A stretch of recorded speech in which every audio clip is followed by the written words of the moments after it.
পছন্দ হোক আর না হোক লবণ মাখিয়ে সমালোচনা গ্রহণ করি।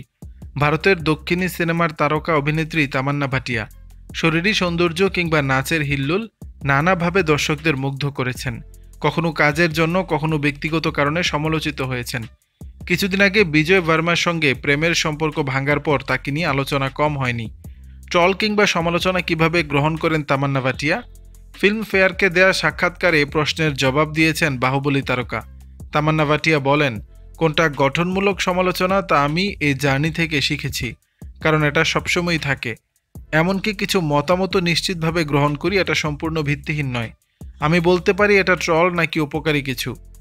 এটি পছন্দ হোক আর না হোক, এক চিমটি লবণ মাখিয়ে তা গ্রহণ করি।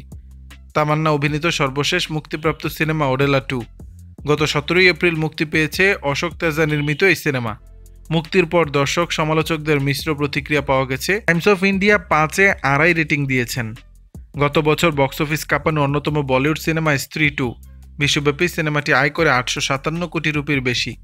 বক্স অফিস ছাড়াও এই সিনেমার আজ কি রাত শিরোনামের আইটেম গান দর্শক হৃদয়ে ঝড় তুলেছিল। এতে পারফর্ম করেন তামান্না ভাটিয়া। তার সঙ্গী ছিলেন পঙ্কজ ত্রিপাঠী ও রাজকুমার রাও। দর্শক, বিষয়টি নিয়ে আপনাদের মতামত জানাবেন নিচের কমেন্ট বক্স।